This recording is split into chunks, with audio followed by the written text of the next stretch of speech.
Everybody, welcome back to another edition of Inside the Wolves here on Inside the Zone with Mateo. For those who do not know, Inside the Zone with Mateo is your sports podcast hosted by yours truly, Mateo. And we kind of divide them into like little mini podcasts throughout the channel. We got one for the NFL called Inside the Vikings, one for the NBA called Inside the Wolves because we're a Minnesota sports podcast as well. So that's just kind of how it works. A full list of all our podcasts is in the description below, but also on our channel. Thank you guys so much for watching, and we got a special edition here. It's a little different than we normally do. We're not necessarily going to talk Timberwolves or anything here, but we're going to talk about some things going on in the NBA. So obviously, we got some expansion news coming out of the NBA a couple days ago, but also Draymond Green proposes, I think, 10 rule changes. I think he proposes 10 rule changes, exactly 10 rule changes to quote unquote fix the NBA. We're going to react to that, hear what he has to say. That was on his show, I believe, his Draymond Green show 13 days ago from the time I am recording this video. So we're going to kind of react to that on the back end of this episode. But first, let's go to Mateo's show batting order. For those who do not know, Mateo's show batting order, basically a show lineup, just kind of like the roadmap of where we're going today. We got two things, NBA expansion and Draymond's rules. So without further ado, let's get into it right away. Two new NBA teams is where we're going to title this shorter section, this introduction section to the show. And so here's what you need to know. There is a vote coming next week for NBA expansion. According to Shams Charania, this was March 16th, 2026. Shams Charania says on Twitter, Justin, the NBA will hold a vote at the Board of Governors meetings March 24th and 25th to explore adding expansion teams to specific regions. I'm going to talk exactly, kind of which teams, they're going to probably look to expand on here. So all that we know, though, right now is there's going to be a vote coming next week. Also, it's going to be two teams. Seattle and Vegas are going to be a part of this. He continues his tweet. He says they're going to hold the vote on March 24th and 25th to explore adding expansion teams exclusively in Las Vegas and Seattle. With these, so now we got a little bit more info. Basically, we're just breaking down his tweet. It's going to be a very quick breakdown here, and then I'll give you my thoughts. Seattle Supersonics, a team of, my dad's childhood, and, we don't, people my age and a little older than my age don't really remember the Supersonics. They haven't been around for a little bit, but it looks like they are going to bring them back, when they expand to Seattle. They're not going to create a new name. It's going to be the Seattle Supersonics. We don't know exactly what the Vegas team is going to be named, but they're looking to add a Vegas team here. They're targeting for the 2028-2029 season. So this is a screenshot from his tweet here, just highlighting that. And I'll continue reading the tweet from Shams Charania. He says, with these two franchises targeted for the 2028-2029 season, sources tell ESPN. And then he just kind of continues to talk a little bit about money and what it means for the Governors. We don't really need to know much about that right now. But, this is the 2028-29 season. This is what they're planning for the 2028-2029 season. Two more teams coming into the Western Conference. Both will play in the Western Conference, which means, yes, one team that is in the Western Conference right now will get to move over to the Eastern Conference. And from, what we've kind of heard, what we're making of this, it's going to either be yours truly, your Minnesota Timberwolves, or the Memphis Grizzlies. So whatever one makes more sense to you, let me know in the comments down below. But one of these teams, once Seattle and Vegas come into the league, once they, the NBA expands from 30 teams to 32 teams like the NFL and actually NHL, one of these two teams, either Anthony Edwards and the Minnesota Timberwolves or John Morant, if he's still playing with the Memphis Grizzlies, one of these two teams are going to end up in the Eastern Conference, I find this really interesting. And this is kind of where I'm going to focus the rest of my talking point on this subject. And then we're going to mostly dive into Draymond Green. I just thought I'd add this because, it's kind of a little developing news here in the NBA. So I thought I'd start the show off with this, but then we will get to Draymond for a majority of the episode. This just really intrigues me. For me, right now, I like the idea of expansion. I think the NBA should go to 32 teams. I think it provides more competition. And I just think it makes things even more interesting. I think we're kind of in a point where now LeBron James is going to start to retire probably at the end of this season, and all these older guys, are going to become, are going to start retiring. So you kind of need a new excitement. Sure, we have all these superstars with like Anthony Edwards, SGA, Jokic, but you need a new excitement. And I think this is the perfect way to do it. Adding two more teams to the NBA creates just a little bit more excitement for the 2028-2029 season. I did hear something that I believe KD will be a free agent in the 2028 season, so maybe he can go to Seattle again. That could be interesting, do a farewell tour over there.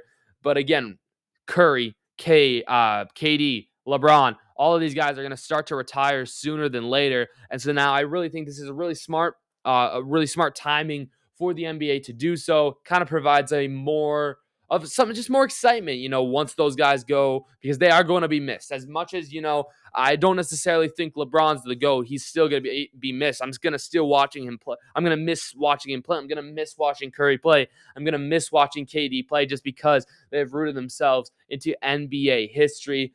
But yeah, one of these two teams, the Grizzlies or the Timberwolves, are going to get moved to the Eastern Conference. Me personally, I would love the Timberwolves to get moved to the Eastern Conference. You can balance out the superstars, because when you think about it, a lot of the superstars are in the Western Conference. Jokic, SGA, Victor Wembanyama, Luka Doncic. I mean, those are four players already that are superstar level players in the Western Conference. You throw in all those kind of people in OKC, the Chets, the J-Dubs, the Jamal Murrays. I mean, currently LeBron and Steph are still over there. Draymond, he's not a superstar, but still a bigger name there over in the Western Conference. And I probably could be missing some other people as well. Kawhi is over there.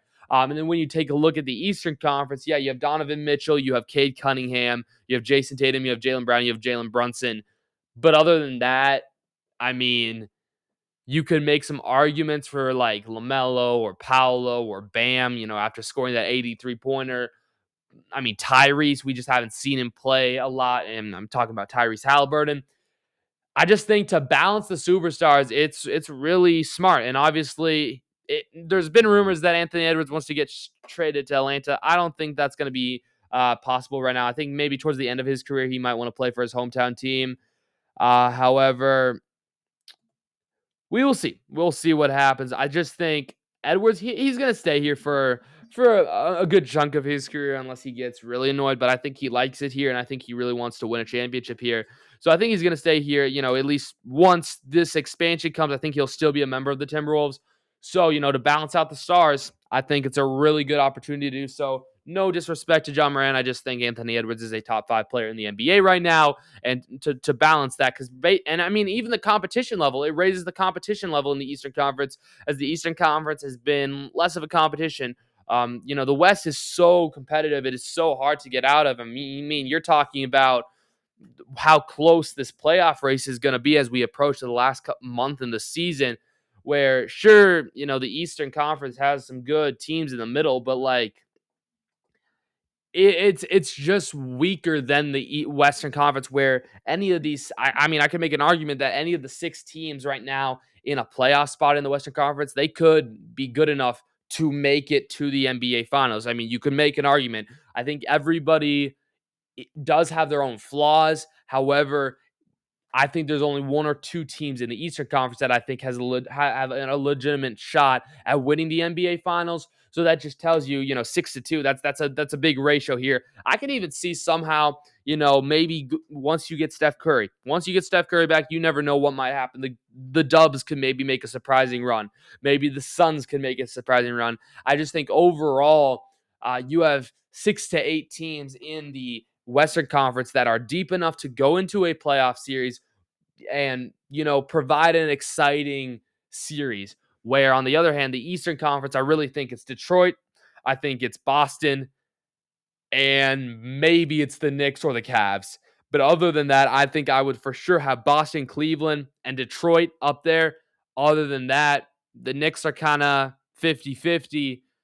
But you're still talking like, even if it's just those 6-3, you're having twice as many teams in the Western Conference right now that are just as good. And over the years, the Western Conference has just been more competitive. So you might have a better chance to kind of spread that talent elsewhere with Anthony Edwards. I think it's it would be a smart move for Adam Silver, but I could definitely see Memphis, or, maybe moving Memphis to Nashville and then having Nashville be this team, the Nashville Grizzlies or whatever. Maybe you rename the team instead of the Grizzlies. You do like the Nashville, I don't know. The Jazz are already a name, but something musical because it is a music city.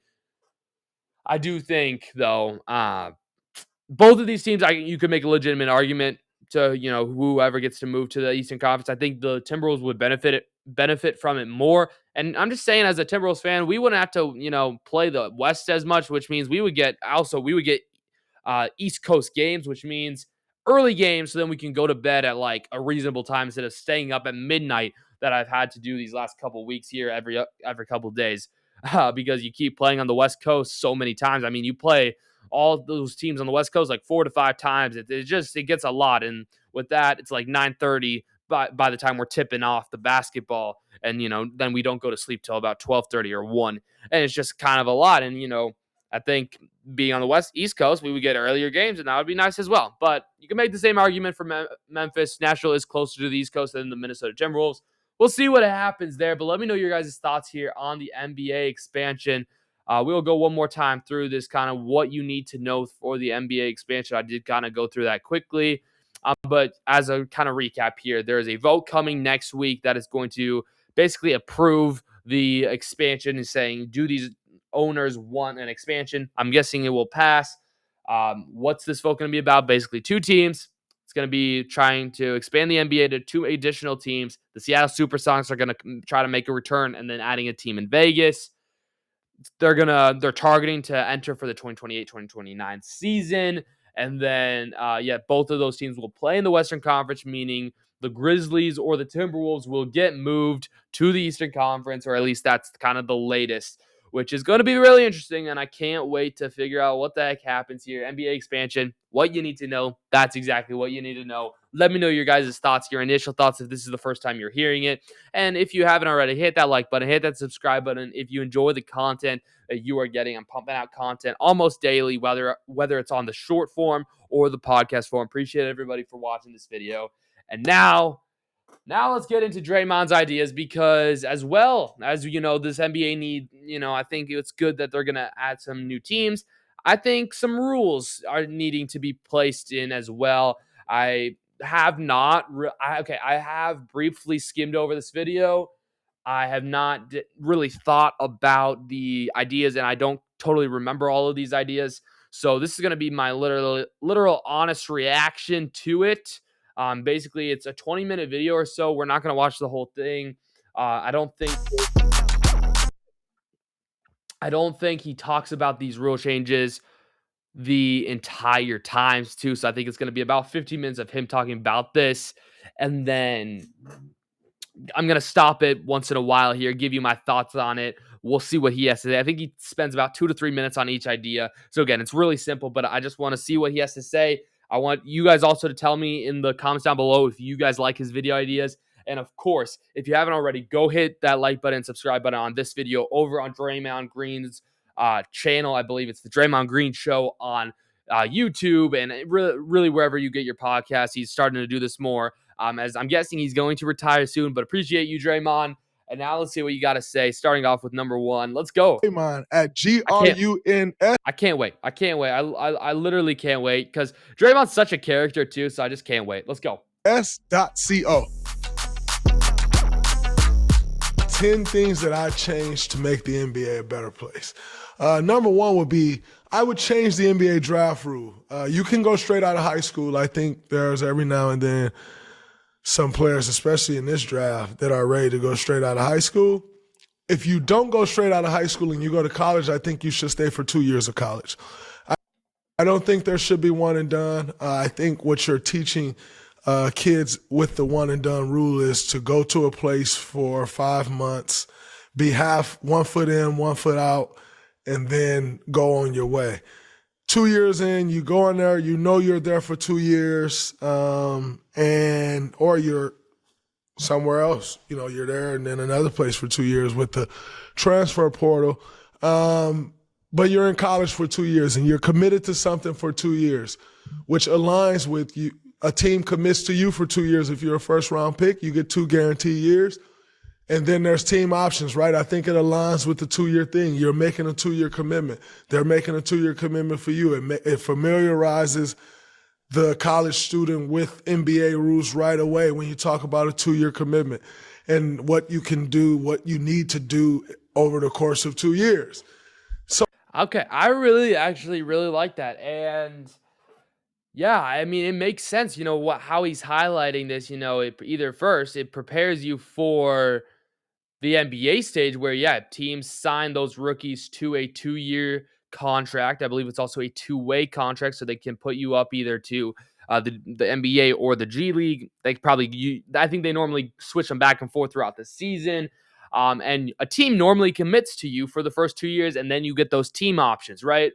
And I think that there has been a problem where, as he said, these college students right out of high school can either get drafted out of high school. I think that's fine. I think there's once in a while some hidden talent. There's some really talented kids, hoopers, if you will, that deserve to get drafted out of high school and start playing for that team or the G League team right away. However, most of these students should, yeah, go to college for at least 2 years, not just have 1 foot in, 1 foot out, and just say, I don't really need to care much about this college thing. I know I'm going to get drafted, right? You don't necessarily know if you're going to get drafted. So I really like that. I really like that, this rule here.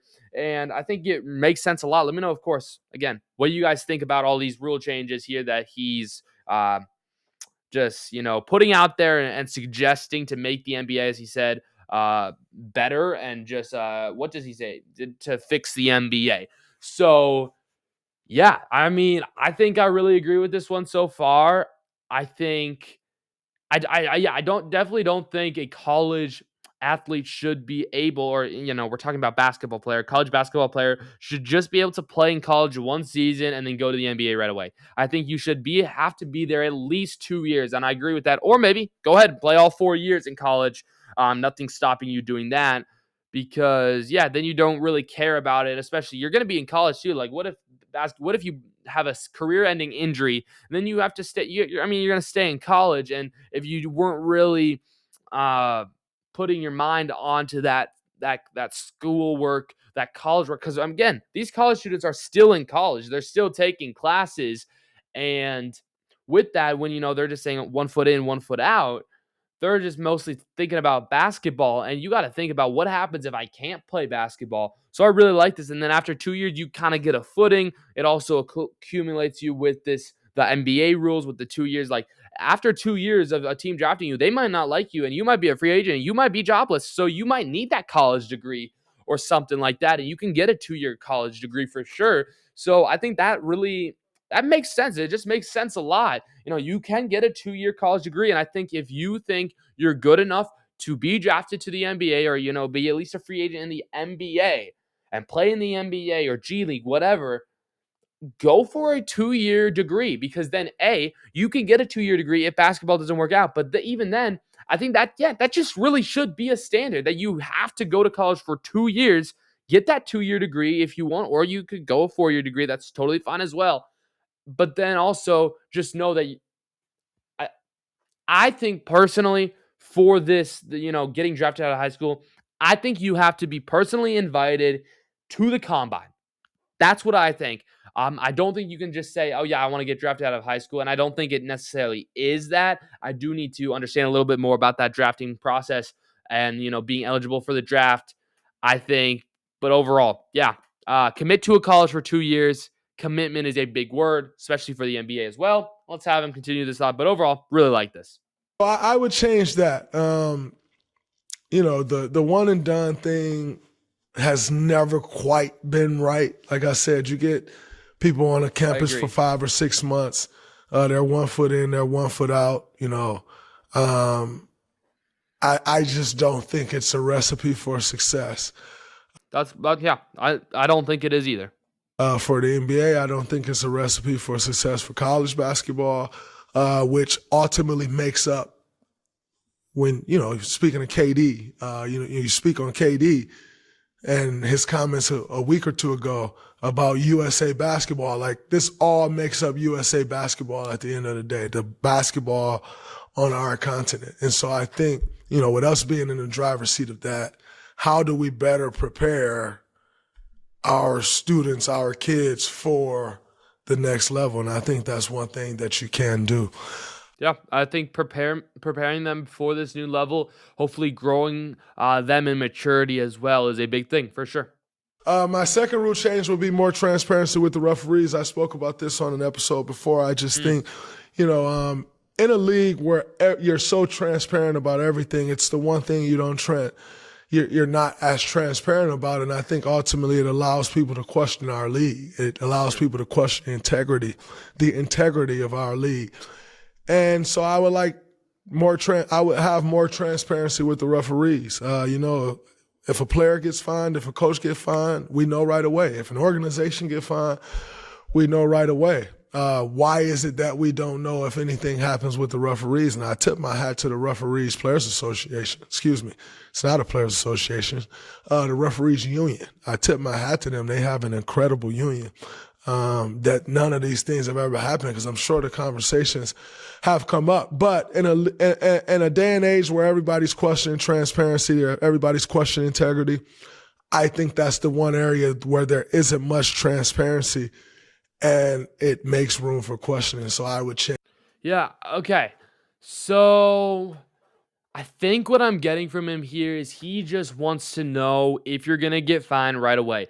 Because we do know it takes a while across the sport leagues, really, to know, are they going to get fined? Are they going to get suspended? It could be a couple days. That player could actually end up playing a game before he knows what his penalty is. And I think there should be just set. I don't know if this is necessarily what he's going off of, but just from what I'm getting from him and just kind of my ideas, mixing my own ideas as well, I think there should be a set rule book for if this player argues with the ref too much, maybe cusses him out too times and just does things that, the refs say, okay, yeah, maybe that's needed to get him out of here, to get him ejected. If that comes the case, maybe it's okay, it's $5,000 in a fine, or I just think there should be a certain amount of fine or suspension that comes to that right away, that we know, okay, since he got ejected, since he got maybe even you change the technical and flagrants and all that now we know for sure that you're going to be suspended for how many games. And we do kind of know normally it's a 1-game suspension. However, I think, the word transparency is a very interesting thing to use here.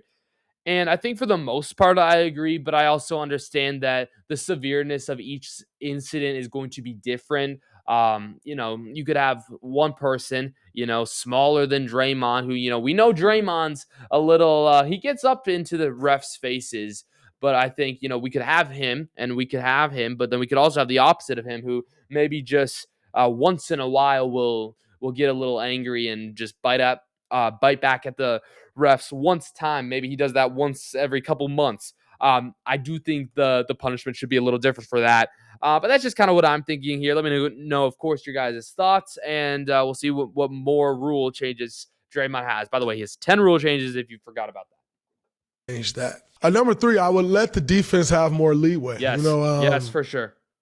You're not just going to hand check all the way up the court, but a quick hand check here and there, like, you got to give the defense more leeway. Yes, I think ultimately at one point the NBA tipped so far left to score more points that people aren't really looking for that anymore. Like, nobody's looking for a game to be 130 to 128.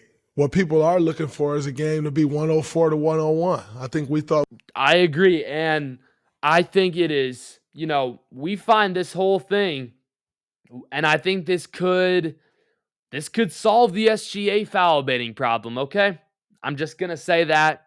We'll talk a little bit more after he finishes his idea. We need to be scoring in the 120s. It's not real basketball. 104 1-on-1 is an incredible game. A great game, right? Like, let's make 100 points mean something again. Guys are great enough to still do it, but giving offense so much leeway to where the scores are getting insanely out the roof.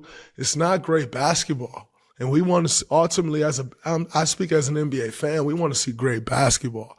And I think defense having is just as much leeway as offense, equal leeway to defend. I think it ultimately makes the game better. It ultimately makes these scorers have to have skill. You're not just manipulating things like. Okay, we're getting a little there to the SGA thing. Some of these scorers in the NBA do. I think when you got to actually score the ball, you really see the cream of the crop. You see the Kevin Durant's, you see the Steph Curry's, you see the Shai Gilgeous-Alexander's, you see the James Harden. You see when you really have to score the ball. I know everybody thought the foul merchant thing on Shai. Shai averaged 32 points a game. I think he make 8 free throws a game. He steals 24 buckets. Not 24 actual buckets, but I mean points, right? So I think, it requires the offensive player to really have that skill if you allow the defense to actually defend. Yeah. So with that, I do agree a lot. And as I speak of a more defensive player, allow me to, not touch the defender, and too much, of course, but let me shove him a little bit, right? Like, I feel like NBA players are getting way too floppy, and it's like, oh, he touched me, give me a foul, right? Things like that. It needs to be physical, and sure, it is physical, and I'm not gonna, be dumb about that. But I just think the defense, they punish the defense way too much. Defensive fouls are way too common now. Sure, some of them are deserved, and I do think you need to protect the players, right? You don't need any defenders shoving any superstars or any player that is. So I think they got to figure that out. They got to figure out that leeway, that they got to even it out, if you will, where, 50% of the fouls go the offense's way, 50% of the defense's fouls go that way. And also, just let defense be defense. As he says, I don't necessarily want to watch 130 to 120. I want to watch a close game, 101, 100 100. I remember the San Antonio Spurs and the Minnesota Timberwolves played a game. It was like 103-99 or something like that. Timberwolves ultimately lost that game, I'm pretty sure. But it was exciting, and people were like, oh my gosh, they're not even going to get up to 100 points, which we've been used to for the last 10 to 15 years. And I do think, the rules on the fouls and the rules on defense in general can fix that. They wanted more buckets. They got too many more buckets now. Now you got to put it back into the middle. And I totally agree with Draymond so far. I've agreed all 3 so far with Draymond. Again, let me know at the end of the video. Drop it in the comments how many questions or rules you agree with Draymond. My next rule change, and 4th on my list, would be you be able to knock the ball off the rim like they do in FIBA. If the ball is sitting on top of the rim, that can change some NBA games, especially with the athleticism of an NBA player. I had one where I was able to tap off the rim in a gold medal game. That was a huge play. It changed the game. And it took me into the gold medal game to figure it out because we don't play that style of basketball, so it takes some time. So as guys in the NBA figure it out, it will become, tougher and tougher to score. But again, those are ways to make it tougher to score, not necessarily not allowing the defender to play defense, not allowing the defender to touch the offensive player. Those are different ways to be able to control scoring, if you will. So that's another idea here too. He's going off of his 3rd one, but also his 4th one. I do like that. I feel like the goaltending rules in general are a little much. Now I do get there's now a 7'8" player in Victor Wembanyama who now all he can do is just do that, and I don't think we need that. But I think it's some form. He's talking about the FIBA rule. I think that rule should definitely be allowed in the NBA. But again, I don't have much to say about this rule. Let's just have him continue talking. You look at it. That's another way for the big man to have importance, right? Like that's another way to get basketball in a space where positions do matter, which we'll talk about in a little later in our rules list. But I think slapping the ball off the rim like you can in FIBA, I think that would be a huge change to the NBA, but a great one. My 5th change, if you use your challenge in the first half and it's correct, you should still have 2 challenges in the second half. So oftentimes, you have to use your challenge on terrible call in the first half, and now you only got one challenge left for the game. A call happened in the third quarter that really affects and swings momentum one way or the other, and you have to decide if you're going to challenge it or not because you had to use one in the first half. Ultimately, these are referees' mistakes. This isn't the coach's mistake that he had to use the challenge. It's the referee mistake. If he make a mistake and he get it wrong, then that's on him. You lose your challenge for the rest of the game. But in the first half, if you get your challenge right on a complete referee mistake, you should still have two challenges in the second half. You know, they got this thing in baseball where you just tap your cap and it's challenged, right? And like that could be a little egregious being how much stoppage it causes in an NBA game. But I definitely don't think if you challenge in the first half and you get it correct on a complete mistake from the officials that you shouldn't have two challenges in the second half. I don't think that's fair at all. Okay. I agree with this as well, and I wanted to, we're going to get this automatic balls and strike system coming up here in the MLB season, in the upcoming MLB season, which is actually just exactly a week away from when I'm recording this. By the way, I will be live opening day, Twins baseball, Baltimore Orioles. Will be live for live play-by-play and reaction to that entire game, as well as pregame and postgame coming up there. So just keep that in the back of your mind. But anyway, I would go even further than what he's saying. I'd say, why not be able to challenge if you get a successful challenge? Be able to challenge in every quarter. Be able to challenge. So I was at a Timberwolves game a couple of weeks ago, and the Timberwolves challenged a call in the first quarter. They got it right? They got it right. But then they only had one challenge left for the entire game. Have them, as long as they keep getting it right, be able to challenge once every quarter. What about that?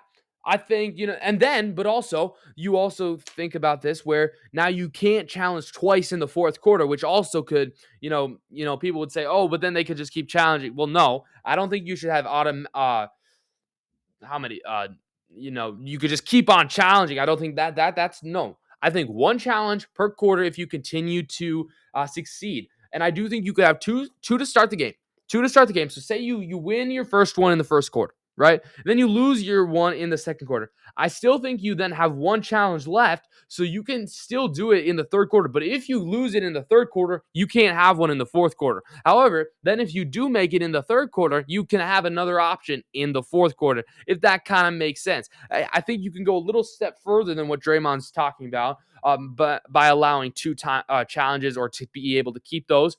I think you could go one per quarter. But again, let me know you guys what you think. I think I'm going to agree again with Draymond because I have had to agree with him on all five so far. Because this is why I wanted to do it, because he's a player in the NBA. He is one of the most notable players, maybe not necessarily a superstar, but everybody knows Draymond Green. He's super smart in this game. And I think he just has a lot of good ideas, and I think all NBA players would have a lot of good ideas. So this is why I wanted to do this. So far, I agree with him 100%. Let's go. And once again, goes into the transparency, accountability for officials bucket. Calling traveling more. I think guys get away with so many travels in the NBA. It's not really something that's looked for. For sure. They kind of look for specific travels. If you like going to the paint and like do the 1-2 hop step, they look for that one. They don't even call it catch and go travel as much as they used to. They used to at least call that one. But I think traveling is just a lost art in our game. You see guys get away with it so much. I agree. And again, as a defender, I'm judging your steps on how I close in, what point I'm closing in at the. Yeah, and I really like this because he is a defender, and I feel like defenders in this day and age don't get as many calls, and they're just kind of, people are just kind of protecting the offense and want to see more offense rather than the defenders. So I really like this from Draymond. Rim based off where you pick the ball up and what your steps are, how I'm going to defend.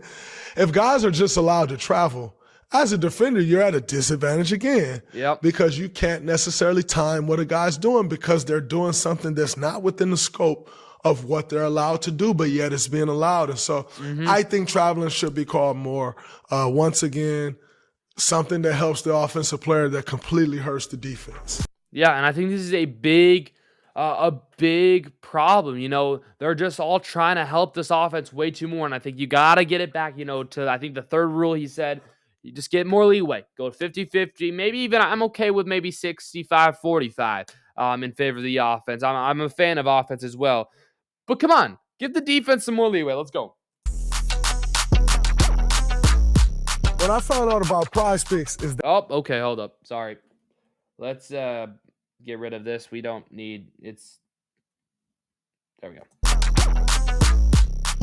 My seventh rule change will be, so there's this play where you see where guys, say for instance, they dribble left to start. And then once they get the defender going that way, they completely cross their body with the ball and move into the defender to draw a foul. And it's called a foul. Yeah. 80% of the time. JK used to do this move a lot. I saw Keontae George do it the other day. He does it a lot. But a lot of guys do this move, and I think it's so unfair to the defender.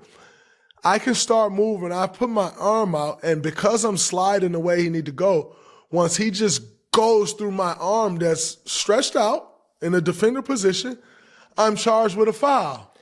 I hate that. I hate this foul. It drives me insane. Whether I'm watching the game in person, whether I'm watching the game on TV, whether I'm playing basketball, I hate it, bro. It's absolutely stupid. And again, it's just trying to get more offense when it's just that's not basketball. That's not basketball at all. And I 100% agree with this. I don't even have to say it. He's saying everything I need to say about this. Let's go, Draymond. Let's go. But this guy is putting the ball outside of his body. He's shoving his body and the ball into your body, but it's still a foul on me. The charging fouls too, I hate them as well.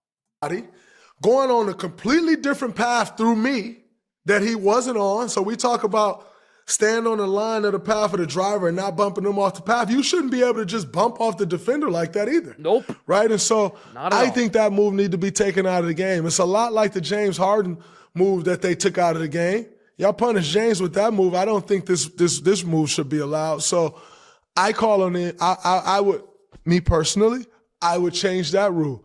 Like, we're not just out here trying to find the best way to draw a foul. If you're a great scorer, you draw fouls. Period. And if you got to do little pet stuff like that, it should be called an offensive foul because technically you're going into the defender's area. Yeah, and I guarantee I'm not going to try to call SGA out here, but he does this a lot as well. And you're going through the defender, it should be called an offensive foul. They'll stop doing it. My eighth change will be make positions a thing with all NBA and all defense again. I think positions matter. Yeah, I think, again, you have something for so long. In Tim Duncan era, there was positions. In Bill Russell's era, there's positions, right? Like, I think positions in these awards matter. It shouldn't just be 5 guards or 5 bigs. Positions should matter because, quite honestly, positions do matter. There are positions in basketball. There's obviously this word that came about, positionless basketball, due to the way the Warriors was playing. Let me tell you something. I'll give you a news flash. We were never positionless. We always had positions. We just played off of reads, but we always had positions. And because we filled our positions untraditionally, people say, "Oh man, this is positionless basketball." No, it's not. Yeah, and I agree. I think let me pull up all NBA from last year. All NBA teams 2025. Because it was Giannis, Tatum, Jokic, Donovan Mitchell, and SGA. That was all NBA first team. Donovan Mitchell and SGA are technically both shooting guards. I know SGA is more classified as a point guard, but I see him more of a shooting guard. Jason Tatum and Giannis Antetokounmpo, those are both 4s. I know they say, oh, Tatum's actually a 3. Jokic is, a 5. But things like that all the time. And then, where's all NBA like second team and stuff? Because you see this all the time. There's first team. So they just have 2. And then all NBA second team. This was 3 guards, a forward, and a center. This was Jalen Brunson, Steph Curry, and Anthony Edwards. Those were 3 guards. Then you got 1 forward in LeBron James, which is crazy, and then a center in Evan Mobley. And then all NBA third team, you had guard Cade Cunningham, guard Tyrese Halliburton, guard James Harden, forward Karl Anthony Towns, and then forward Jalen Williams, J-Dub from the Thunder. You didn't even have a center there. It just doesn't make sense. And this is for all awards. This is how you should be. This is how it just should be. I just don't get why, like, Şengün should have been on All NBA third team if he was the next leading center for an All NBA team. And it makes so much sense. Like, positions exist in basketball just like they do in every other sport, right? So for All NBA, yes, I totally agree with this. And man, am I gonna literally agree with everything Draymond says? This is crazy. I was at the 5. Kevin Durant was at the 4. We had positions. They just weren't your typical what you're used to seeing at the 5 or the 4. Mm-hmm. So I think making, the All-NBA team and All-Defense team positionless, I don't think that's the right thing. Yeah, an All-Defensive team, you'll just have a bunch of centers, and it's like, what's the point in that? I think it should be positions, based upon positions. And the NBA is getting back to position basketball. My 9th change would be based around player participation. Everybody, there's all these rules in place of if you don't play 2 All-Stars on the road, blah, blah, blah. But when you go on the road, sometimes we're high-level athletes. We have routines. You do things to get your body accustomed and ready to go. There's things that we have at our disposal that help us aid in recovery, aid in activation. Sure. On the road, you already thrown out the way you eat, where you sleep, where you are, your familiarity. But you're completely thrown out of your routine. So, for instance, we were in Memphis last week. Every day I get in the hot tub to get my body going. I mean, you're 14, the hot tub helped me a lot. If there's no hot tub, at least you get in the sauna. The Memphis hotel doesn't have any of those. But guess what? Neither does the Memphis Arena. So I had nothing to possibly get my body ready. You go to some of these arenas, chairs are old, they're super low, they're awful for your hips. You sit there, you sit up, and your hips are hiked up in this back. Right, this is going to be the first one I disagree with because it just sounds like he's complaining when he's making millions and millions of dollars. All right? You're not kings, all right? And this is going to be the first one I'm going to disagree with, but my goodness. Yeah, he's just kind of complaining. It's like, you're making millions and millions of dollars, Draymond, to play a game. Don't you dare be talking about, I don't have my hot tub for one game. Position, guess what? That affects safety. That affects player health. Have chairs. You need to have new chairs. They should be a standard height for guys. We know these things, right? You go to some places, they've done it. A lot of places they have. We know these things. That should be a requirement. If we're talking about putting the best product on the floor, we're talking about player participation for fans, there's no reason that there's not a cold tub and a hot tub in every locker room in the NBA. Because again, with the hot tub, I mean, and the tubs, I feel like that should be a standard. But in general, he's like complaining about chairs, like, golly. And that's a part of routine. That's player recovery. That's player health. That's player safety. But we talk all these things about how we want to make the games great, how we want players on the floor. But we have all these little things that affects player safety, that affects player health, that we do nothing about. Why is that? That's a rule that I would change. I think it needs to be changed. Every arena should have that in the visiting locker room as well. It doesn't have to be some crazy big, like space in some of these places are a challenge. It doesn't have to be some crazy big hot tub or cold tub, but at least have the opportunity to have one. And again, in Memphis, nothing. And we're coming off a back-to-back. We're playing an earlier game, nothing. But again, you're making millions and millions of dollars. Chill out, bro. It affects things. My last rule in my 10 and wearing my NBA commissioner cap, my last rule change would be I would get rid of the 65-game rule for awards. I understand why the rule was in play, and I can promise you, guys love playing basketball and want to play. Yeah. Sitting out with the Golden State Warriors sucks, man. They put you through these crazy workouts in the weight room. It's not a day off. Sucks. I promise you guys want to play. Yeah. If guys have a freak injury like Joker, an injury like Shea, Sure. if they've been good enough in a voter's mind to get an award, let them get the award. Yeah, I agree. Because again, it's also cost guys before. You can't change it now. Yeah. Right? Let them get the award. Talk to your voters. Hey, man, I think y'all should take into account how many guys a game played, how many games a guy played. But people miss games for different reasons. If it's legit, it's legit. Injuries do happen. Mm-hmm. To punish someone because they get injured, this is the consequence of this rule. And it's to protect against something else, but it's not. It doesn't quite solve the issue. Yeah. So I would get rid of this rule as a whole, the 65-game rule. I just don't think it's ultimately as beneficial as one had hoped it would be. Those are my 10. Yeah, okay.